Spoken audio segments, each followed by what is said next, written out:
to Friday Nights in Carolina, the Mega Show. Go ahead and smash that like button. If you enjoy the content, subscribe to the channel. Tonight, joining myself and Brendan Beavers from Southern Alamance High School, we have head coach Fritz, quarterback David Hines, and punter Stephen Glenn. Guys, welcome to the show. Thank you. Thank you. You know, let's get off by, first off, I want to congratulate David, Stephen, on your recent commitments and signings with your universities. David, you signed with Findlay University, and Stephen, you with the Naval Academy.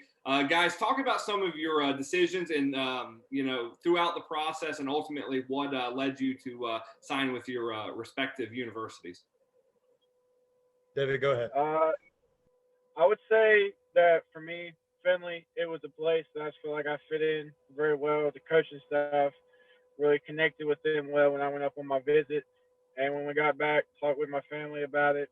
And we just all felt like it was the best decision for me and my future. So we went with it, and I'm excited to get out there and get going this summer. For me, the Naval Academy, it was just from the get-go something really special. Like every year when you watch the Army-Navy game, you know it's a highly competitive, highly sought-after matchup. And especially with the roster situation they have going on, I feel like I can fit really well in their system and go and be successful really early. And then the academic side is top-notch in the United States. And then just the career afterwards is something I'm really interested in. So after all, talking with the coaches and my family, it was just a perfect fit for me personally. Brendan? So, Stephen, you obviously committed to the Naval Academy. What was the steps going forward to that? What was your feeling like of being able to make that commitment, not only to a Division I college football program, but joining our United States military? What was that commitment like, talking with your family, yourself, and even your coaching staff and family and friends? Yeah, no doubt.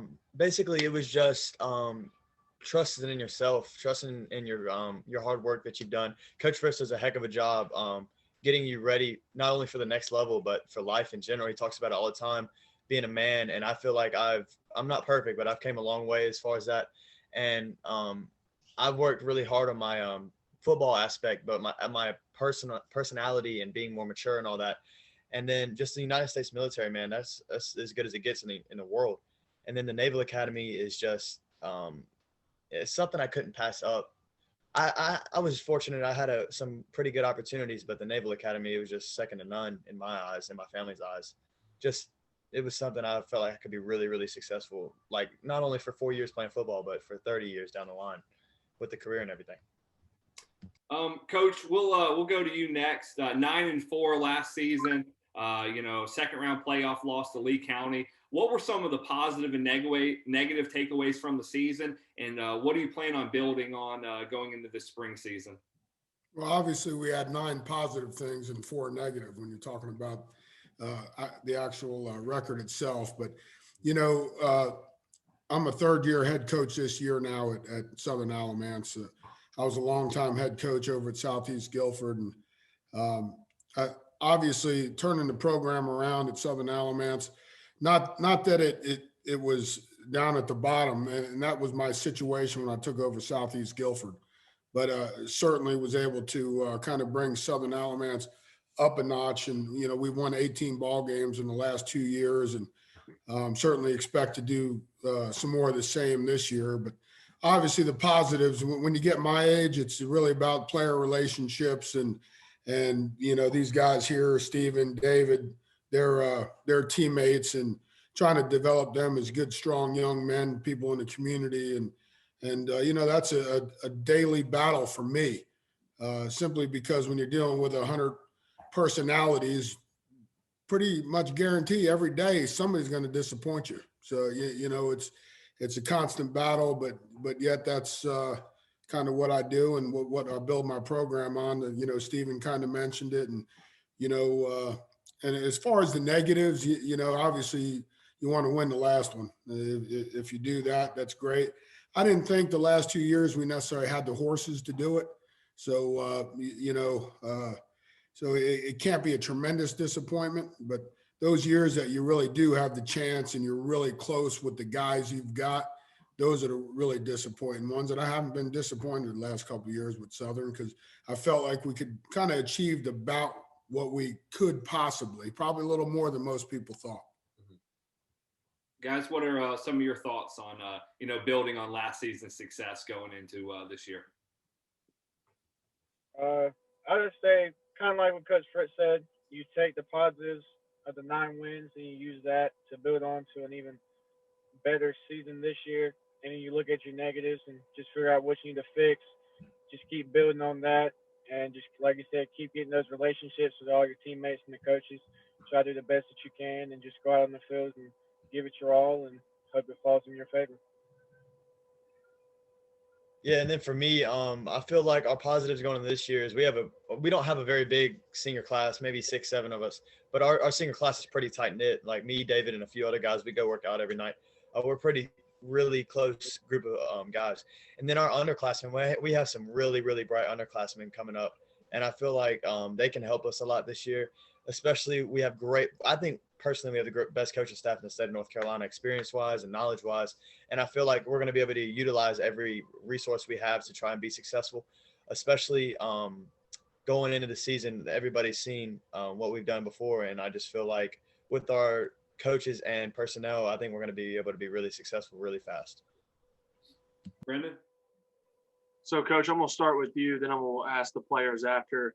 These past couple of years have been great, but this one was a little bit different. You've had to wait over a year to play this season and this upcoming spring season. Tell me what it's been like and what you have learned being coaching through COVID-19 and working with your coaching staff and student athletes.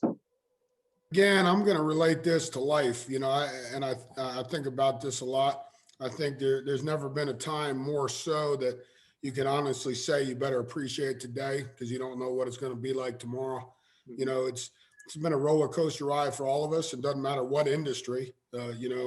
Obviously we're here talking about high school football, and that certainly also has been a roller coaster ride. We thought just 3 weeks ago, I thought we were going to be practicing at 6 o'clock in the morning because we were going to be back in school. Then I got that all set up. Next thing you know, literally 24 hours later, we're sending out mass emails about, well, that's not going to happen. So now we're back in the afternoons, and occasionally you get somebody that's been exposed. And so now all of a sudden they're quarantined for 14 days, and it could be a coach, could be a player. So obviously, again, it's no different than any of us. But I think, it's really important to appreciate what you have today, the opportunities you have today, because tomorrow, all of a sudden, not necessarily that the opportunities will be gone, but it may be a different looking situation really quick.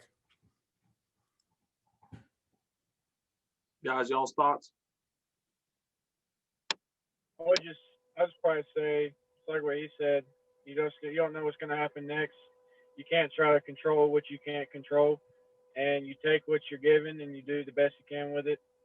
Don't try to do too much, but I think we're in a unique situation where, like we said, we can go out and do what pretty much anybody else can do, shock a lot of people this year, and I think we're going to have a fun year.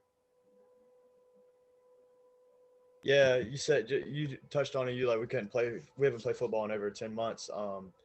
It's been really hard, but I feel like it's also brought out a lot of optimism and a lot of hope, and that really drives us because we're always like, man, we're gonna have a chance to play, and that just keeps you pushing in the weight room, in the film room, in the classroom, just to know you're gonna get that chance. And you don't know when it's gonna happen, you don't know if it's gonna happen, but there's an if, and if there's always an if, there's a way. So I feel like that's really helped us as a team, knowing that we might get a chance to play, but then we have the maturity to know nothing is promised.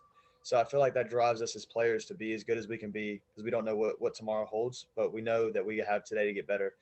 And I think that's the mentality we're going to have going into next week, starting practice, going into the next few weeks with our first game. I feel like we're going to have that mentality, knowing that nothing's promised, but if we have practice today, we're going to make the best of it.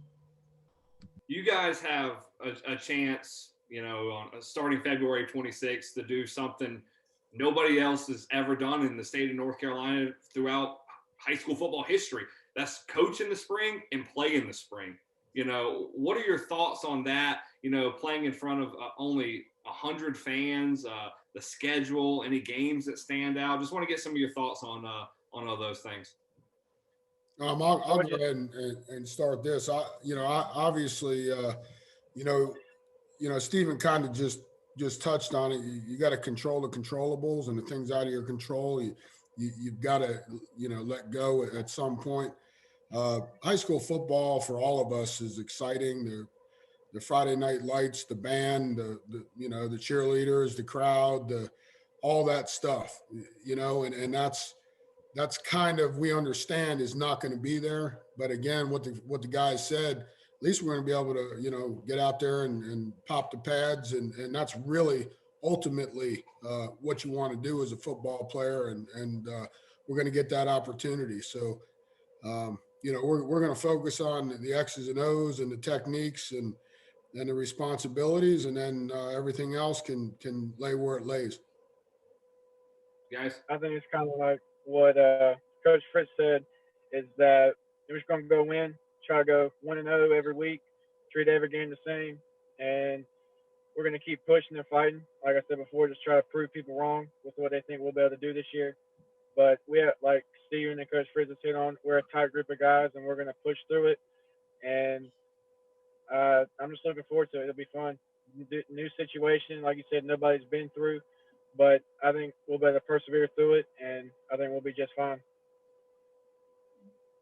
Yeah, like you said, nobody's ever played in the spring before, coached in the spring before, but I feel like it's a new situation is a new opportunity to be really successful.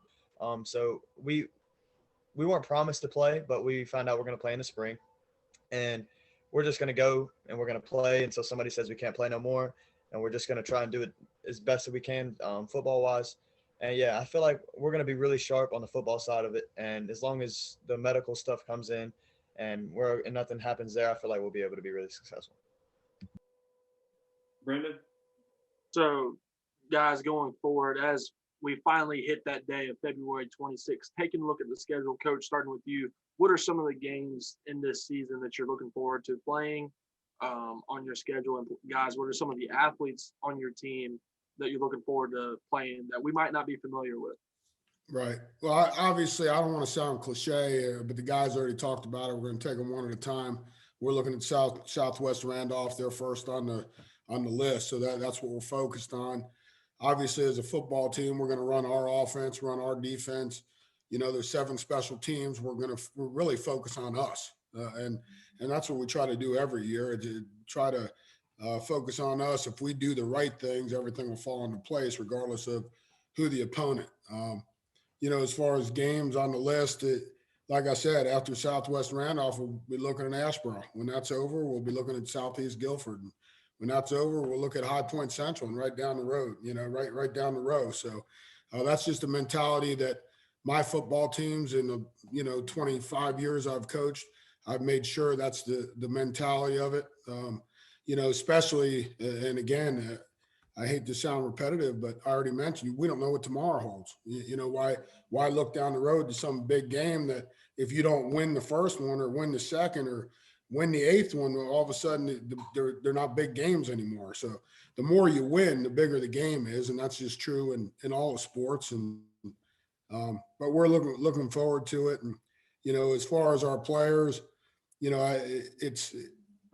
I preach that we don't have superstars. We don't have anybody that's more important than the other. If I line Steven up to win a game with a 53-yard field goal, I believe he can do it. But, I got to have a snap. I've got to have a hold, and I've got to have 9 other guys who are, blocking. So that's just the way things are. Everybody has to do their job. And if we take care of that, again, like David said, we'll be successful.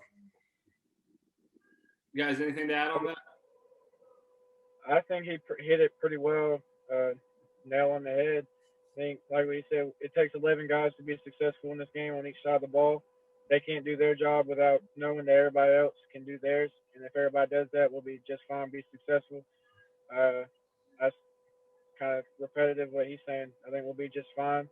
We have plenty of players that can do their job and help us out this year. I'm just looking forward to it. Yeah, no doubt.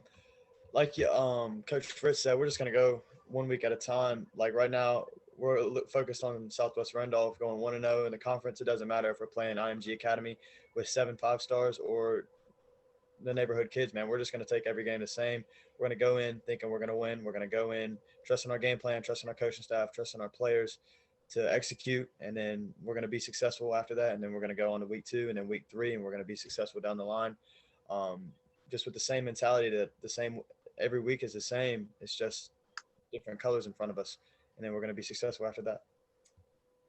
Guys, I'd love to get everybody's thoughts on, the realignment and, now getting rid of the subdivisions starting next season. I've went on record and said I'm firmly against getting rid of the subdivisions. If anything, you need to go to 6 classifications because, in 4A and 1A is where the biggest disparity comes into. Love to get everybody's thoughts on that. Well, first of all, for me as a coach, the ADMs are what they are.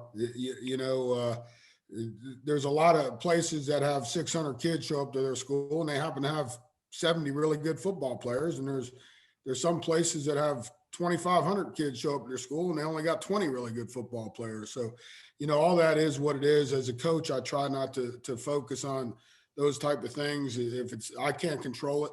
Last I checked, I can't call a commissioner and tell them what conference I want to be in. So I try not to worry about it, and whoever shows up, shows up. So it looks like we're going to Chapel Hill and Durham, and Chapel Hill and Durham it is, and we're excited about it. I would just kind of say what he said is that you control what you can control. Don't try to control what you can't, because it's not going to work. It's also what he said, we're going to line up, and whoever we're playing against, we're thinking we're going to go 1-0 that week. Doesn't matter who you put in front of us. So, they can do what they want, but our mindset of who we play will not change. Yeah, it won't affect me and David. But I think that the subdivision stuff, I don't know a lot about it like you guys do. I know that I trust our underclassmen, the coaching staff. They're going to get those guys prepared for every game no matter what. I don't think it's going to make a big difference. But I understand what you're saying about the kids and then the football group. I don't know a lot about that, but I thought it was interesting to just change all of a sudden. But there must be a reason for it. But from my perspective, I would just trust our program, whether we're playing guys in our conference now or we're going to Durham or wherever we got to go. I don't think it'll make too much of a difference for us, but for other people, it might be different. Well, obviously, you two will be playing college football, so that is what right. But, and for Stephen, this is a question for you. The Army-Navy game this past season was actually at Army. Is that something you kind of were like, man, I wish I got to experience that? Or are you going to be, excited it's going to be back in Philadelphia moving forward? Well, for me, definitely, I would much rather play in Philadelphia just because of the. I do not want to go to the cold, muggy, dirty Army, but it's not. You know what I'm saying? I want to go play in Army. We want to play somewhere where we can go, and it's going to be a great rivalry. I think it's the best rivalry in sports besides Carolina Duke. There's nothing like it with all the cadets and the midshipmen.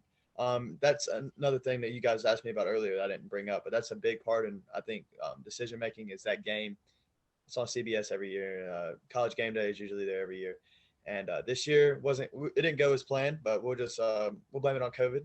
And then I think we're going to be all right. Once we get to Philadelphia, I think it's going to be that Commander-in-Chief trophy is going to be coming back to Annapolis.